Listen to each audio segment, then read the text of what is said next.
Morning everybody and welcome to today's Sunday Q&A.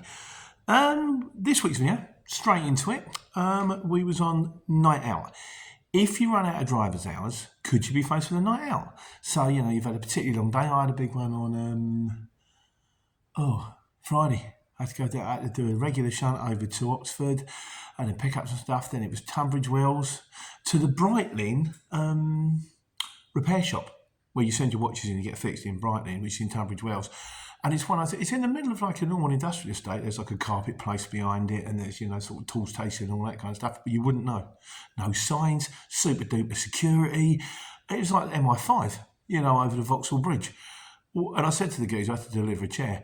And I went, I suppose that when you've got a building full of like £20,000 watches, you probably don't stick a sign on advertising that. He went, no, exactly right. So anyway, but they got the check, that's cool. Then I had to go down to Ashford to deliver a load of reels. Then I had to pick up something else down from Ashford. And you think, am I going to make it back? Well, I had this 2 weeks ago when I had to go down to Weymouth. Didn't get down to Weymouth till 5. Then I had a collection out of Yeovil. Didn't get that till 7. There's no way I was coming home. So it happens sometimes. So the question is, if you run out of driver's time, could you be faced with a night out?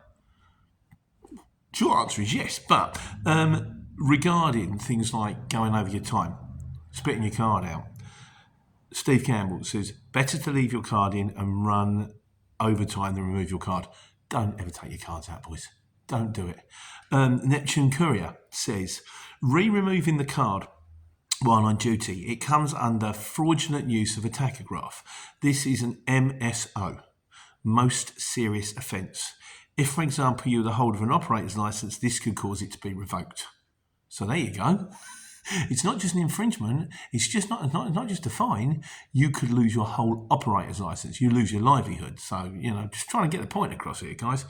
Godzilla says, he says, I've spoken to various people on this, short version. He says, time's running out. You're 15 minutes away from the yard with 10 minutes left. Don't do it. He says, stop and get someone else to finish your journey. Driving up, say, the A14, every lay-by is closed and full. You go out of hours. Continue on, park at the first chance you get. Print out and record it on the back of every last detail. They are cool with this, as it's circumstance, not an on purpose. Yeah, it happens sometimes, is what he's saying. It doesn't matter if it's 1 minute or 5 hours. If you have no control over the ability to follow the rules, they will accept this. Well, you're going to have to struggle to stand the 5 hours, but essentially he's right. It boils down to taking the mickey. If you have little choice but still the desire to follow the rules, then they will commend you, not fine you. If you seek to exploit this, then they will nail you to the wall. You don't get to drive home out of hours because you are close. It has to be out of your control, and then you go over your hours and not face a fine. He's kind of, I might pick him up on one. I would tell myself if you were 5 minutes away. I'm not so sure about that one. But on the whole, it's kind of right. Definitely don't ever spit your card out. That's the most serious offence. And also, I spoke to Nick the urban trucker, who says, by the way, he says, Pete, it amazes me how many people think it's okay to remove your card. Like it's already been said, you are committing a very serious offence in the eyes of the traffic commissioner. Essentially, you're turning an infringement into a major no-no. Mentioning no names, we know someone who's been caught doing this. Someone on the firm I used to work for. Hello, Harry. He used to do Harry. Me, Daniel, and Harry had a conversation where we had to, what happened? And, well, maybe the taco recorded it wrongly, and Daniel went, the taco head doesn't not record it properly. We all know what happened. Don't do it again. I'm like, okay. So yeah, it has to be out of your control. Doing this, and he was lucky not to get a more serious punishment, mate. Yeah, right. As it is, this firm's gone now, so it doesn't matter. Coming back to it, it's actually really quite important. Nick, I had a conversation with him, and he says, "Oh, it's just driving me mad. People talking about this stuff, not getting it right." Because he is a transport manager. He says, "I spend a fortune on these books every year to make sure that I'm up to date and I keep my qualification." And he sent me through a couple of pages of exceptional circumstances, which is going to make a separate video. Thank you very much, Nick, for your support. By the way, don't forget to do that thing, please. It's getting close now. Yeah, no, and I will come out on a separate video. And it's you can drive. It comes back to what Godzilla says as well, which is it is a matter of explaining yourself. Nick even went on to say, he said, if, for example, you're running over your driving time because there's no safe place to stop, he went, the next safe place to stop might not be the services. Say, for example, you're coming around the 25, you're coming over the Dartford crossing, your next safe place to stop, theoretically, is, oh, God, what's the name of the services over there? Kind of blue water, isn't it? What's the name of the services? Can't remember off the top of my head. Thurrock. But you stop at Thurrock services and you've got high value goods on board. When you wake up in the morning, you haven't. You've just got hold of your curtain. And a lot of broken boxes and empty stuff and a bit of plastic lying around. So you might have to then push on to, say, junction 26, 28, where there's a proper truck stop, which is secure, and it's got TCT and people with dogs and that kind of stuff. So, I'm going to do a separate video on that. Nick, thanks very much for filling in the details. I was printing them off this morning. We'll get onto that one. And the final one on this matter is from Ken Vandenhoek.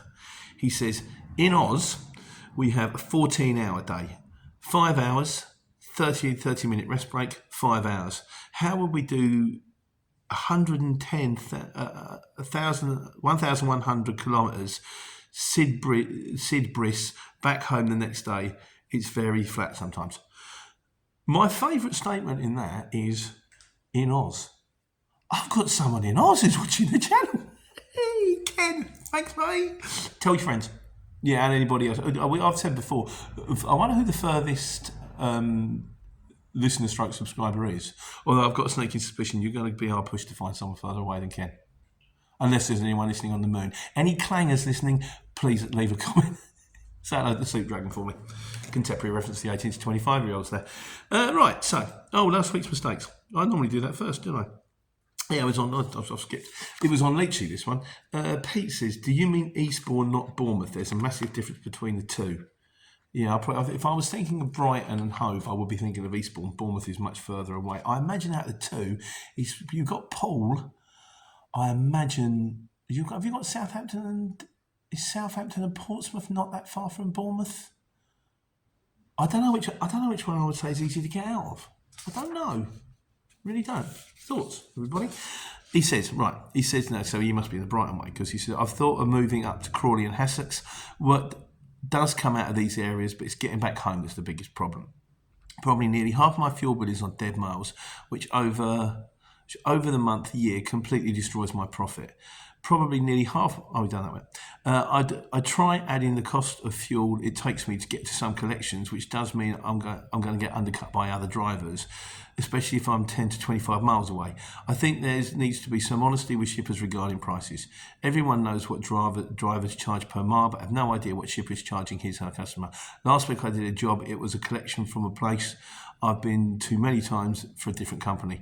I asked why they stopped using the other shipper, and they told me the prices were charging would double what the company was paying the CX for the drivers to actually do the jobs. Now, I'm not saying all shippers are like this, but it does make me wonder how much money really is on jobs. Truth of the matter is, how much money is on a job? As much as you can possibly get. I think there seems to be some kind of rough going rate, but if you've got a customer who's stupid enough to pay you, if you're charging him, if you can get the job off for say £1 a mile, and they're daft enough to pay £5 a mile, you're not going to go in and you might be sensible. You might turn around and go, I'm going to give you this bit cheaper because you don't want to lose them and get undercut. But normally, if someone says, how much is it? And you go, well, it's 40 quid. I want to give you £200 for it. Most people aren't going to go, no, it's 40 quid. Well, actually, would they? Don't know. My point being, in business, I think the goal is to maximise profits. And you're not going to maximise profits by charging. If you can get more money, you get more money. Presumably, that's why an Armani t-shirt is considerably more expensive than a George Astor's. Are they any different? Maybe. One's got an eagle on it. Right. Anyhow, the wise guys this week. This is one from Wayne Grubb. What are the wise guys? 9:20. I didn't do a timestamp for Leachy. Sorry, mate. He says, if anyone remembers what Cal used to be called, you mean Cal Same Day? Possibly Cal Same Day. Please reply. I've been racking my brain. Today team has always been good to me. So, what was Cal previously called? Like New York used to be called New Amsterdam. Istanbul used to be Constantinople, which is a great song by They Might Be Giants. Istanbul, it's Constantinople, it's Istanbul, it's Constantinople. What is Istanbul? Yeah, no singing. What did Iceland used to be called? I'll tell you at the end of the video. Yeah, make sure you watch the end. Then. Or you can just scroll to the end, which is fine because as far as YouTube's concerned, it shows you that you've watched it all and it makes a difference. Anyway, miscellaneous.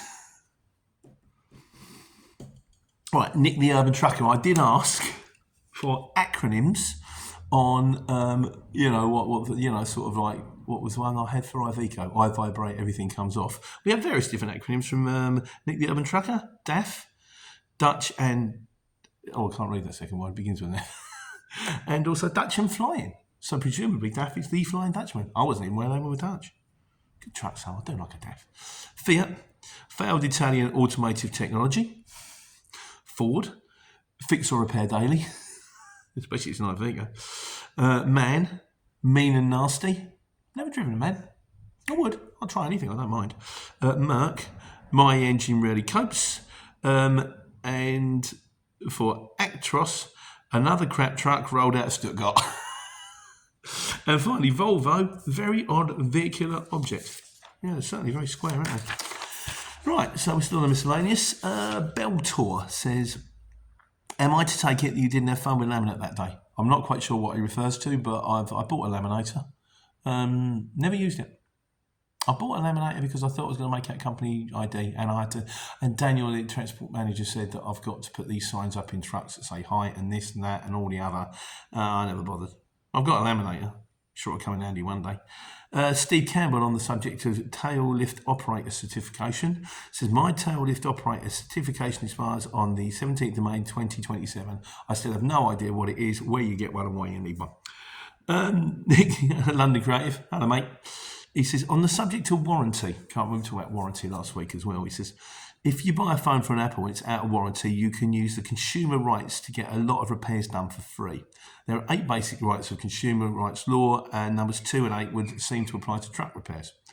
He said 8 basic rights consumers are right to satisfaction, the right to safety, right to be informed, the right to choose, the right to be heard, the right to redress, the right to consumer education, and the right to a healthy environment. So you've got to have a healthy environment and you've got to be safe and healthy.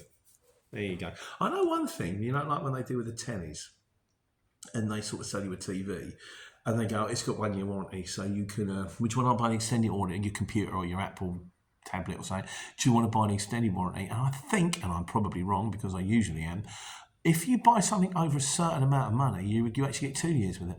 It's like, well, you spent £1,000 on it, you expect it to last more than 9 months. So you can back it in and go, it's out of warranty, mate, and no, it's not. So when they're selling you 3 years extended warranty, they're actually really only selling you 1 because you've got 2 for free anyway. Probably wrong. Let me know. CP Transport says, can you do a price per mile for small van to Arctic, please? I'll do you a link. I've done it before recently. I can do it again. I'm probably going to be repeating myself soon on doing one on which is the best van, just because someone asked me. I've done the best area, which we're still in debate with. In fact, we're coming Wayne Grabbins on that one, but I'll probably do it again just for the sake of it. But if you follow the link, I don't think it changes much. The one thing that I said that I will always say is you will work out what the best price is. If you're winning every job, you're too cheap. If you're winning no jobs, you're too expensive. If you're winning 2 out of 3, you're probably about right. So just keep going up and down. And there's no set reason. Sometimes I'll quote £3 a mile on a truck and they want it for 2. Sometimes I'll quote £4 a mile and the job comes through straight away. And you're like, oh, okay. It varies. And yeah, Wayne Grabbins again. He says, sorry, Pete, but I think around Limb Services is the best place. You get loads to go there. I'm based in Essex, which is shocking for work. I'm surprised how little comes out of Essex. And the other thing I want to say about the 25, if I'm in Hounslow, everything is coming out of Basildon, Dartford, Erith. If I'm in Erith, everything is coming out of Southall, UP7 Staines. Why? Why is it where whichever side of the 25 I'm at is coming out the other side? I don't know. He says, I'm running a short wheelbase, so maybe that's the difference. Well, we'll come on to best van. We'll do one for you on that one, mate. And some guy says, sorry to be off topic, but your background setting is absolutely awful. I love the plant timber frame. I set it going like, this is my house. And don't get me wrong, I'm not being flash. This is it. There's 3 little bedrooms out the back and a nice garden, which I play with. But yeah, the plants are Lisa's, and all the art, which you might be able to see around, that's pretty much Lisa's. She paints all the time. I should put some pictures up. She's really good. But yeah, it's been a struggle. I'll do you a link. We did a video on it. It's been a struggle to keep it. It's still a struggle to keep it, but I'm still fighting. Oh yes, and finally in conclusions. So New York used to be called New Amsterdam, and Istanbul used to be Constantinople, and Iceland used to be called Bijams. Take care. Take money.